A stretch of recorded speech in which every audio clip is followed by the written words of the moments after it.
नमस्कार, मैं हूं चंद्रभान सिंह भदौरिया और आप देख रहे हैं झाबुआ अलीराजपुर लाइव।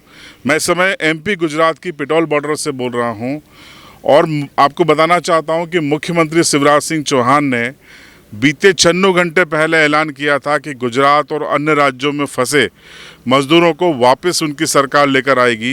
लेकिन 96 घंटे गुजर जाने के बाद भी सरकार के पास कोई मैकेनिज़्म नहीं है कि वो किस तरीके से गुजरात और महाराष्ट्र और राजस्थान में फंसे मध्य प्रदेश के नागरिकों को लेकर आएगी।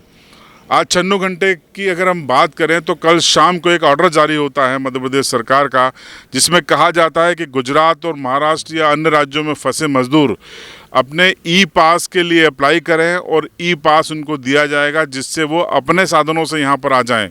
अरे साहब, उनके पास खाने के लिए पैसा नहीं है, दाना नहीं है, इंटरनेट नहीं है, आप उनसे कह रहे हैं कि ई पास बनवा के आ जाएं।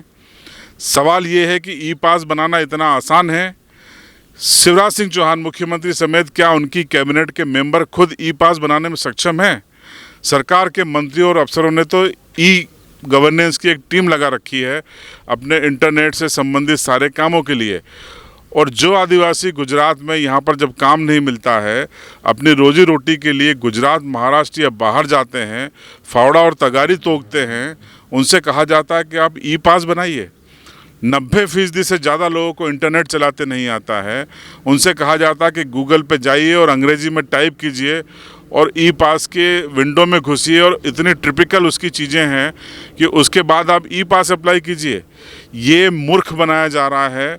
सबसे बड़ी चीज़ है कि जब सरकार को किसी भी योजना से लोगों को जोड़ना होता है, तब सरकार कहती है कि आधार लेके आइए, बैंकों से आधार कनेक्ट कराइए, अलग योजना का लाभ लेना है तो आधार लेके आइए। जब आप आधार को सबसे बड़ा डॉक्यूमेंट मानते हैं, तो क्या ई पास उससे भी बड़ा डॉक्यूमेंट हो गया? उन सभी आदिवासी मजदूरों के पास अपना आधार कार्ड है, नहीं है तो मोबाइल पे वो बुला लेंगे। आप आधार कार्ड को दिखाकर उनको यहाँ पे आने की अनुमति क्यों नहीं देते? क्यों आप गुजरात सरकार से बात नहीं करते कि जो झाबुआ, अलीराजपुर या एमपी के श्रमिक आधार कार्ड दिखाएंगे उनको यहाँ पर आने की अनुमति दी जाए? दूसरा एक बड़ा सवाल ये खड़ा होता है कि सरकार को देरी क्यों हो रही है? देरी इसलिए हो रही है कि सरकार के पास आंकड़ा ही नहीं है कि उनके कितने नागरिक यहाँ से बाहर हैं। क्योंकि अगर ये आंकड़ा देंगे तो ये साबित हो जाएगा कि यहाँ की सरकार क्या कर रही है जब लोगों को बाहर जाके काम करना पड़ रहा है। ये सरकार का फेल्यूर साबित होगा। इसलिए सरकार आंकड़ों की बाजीगरी में उलझने से बच रही है, क्योंकि आंकड़े अगर सामने आएंगे तो सरकार को कहीं ना कहीं शर्मिंदगी उठानी पड़ेगी। सबसे बड़ी चीज़ ये है कि कागज़ पर झाबुआ, अलीराजपुर हो या धार, बड़वानी हो, यहाँ पर मिड डे मील बढ़ रहा है। आदिवासी बच्चे मिड डे मील खा रहे हैं। सोसाइटी पे आप जाएंगे तो अनाज बट रहा है, यानी सारे आदिवासी यहीं पे हैं। हर महीने की आप देखिए उनको पूरी पात्रता पर्ची बटेगी और साबित और आंकड़े यही करते हैं कि यहाँ पर ही लोग मौजूद हैं। इसी तरीके से स्कूल में उपस्थिति भी पूरी है और छात्रवृत्ति भी पूरी है।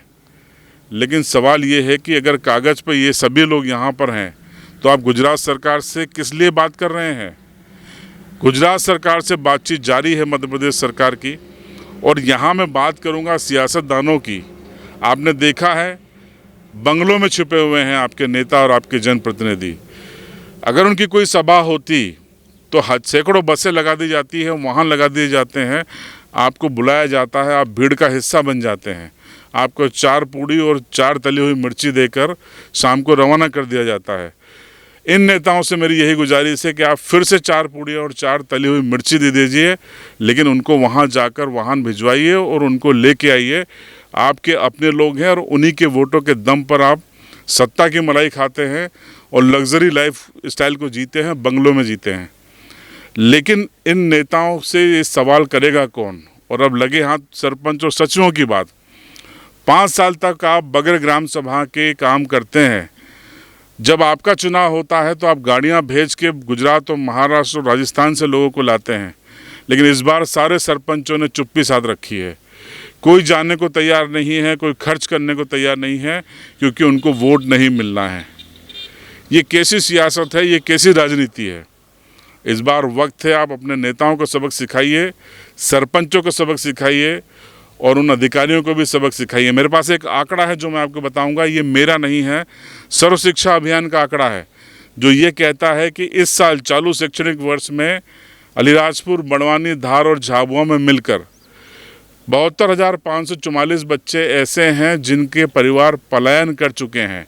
ये मेरा नहीं, सर्व शिक्षा अभियान का आंकड़ा है, मध्य प्रदेश शासन का, भारत सरकार का। इसमें अलीराजपुर में 21,079, बड़वानी में 26,288, धार में 20,520 और झाबुआ में 4,117।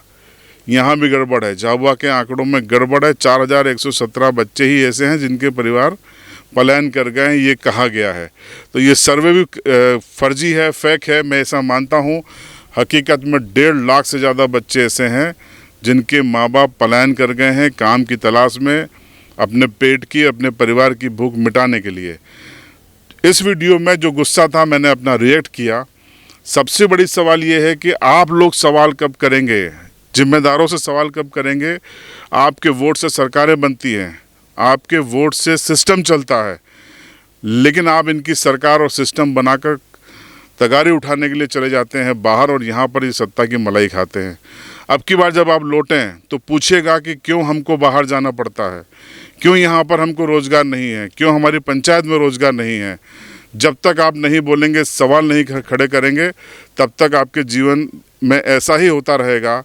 और ये जो लोग जो आपके नाम पर, लोकतंत्र के नाम पर, जनता के नाम पर, जनतंत्र के नाम पर सत्ता में आते हैं, सत्ता की मलाई खाते हैं, चाहे अफसर हो या नेता, इसी तरीके से आपका शोषण करते रहेंगे। आपकी क्या राय है कमेंट बॉक्स में ज़रूर बताइएगा और चैनल को अभी तक आपने सब्सक्राइब नहीं किया तो सब्सक्राइब ज़रूर करें।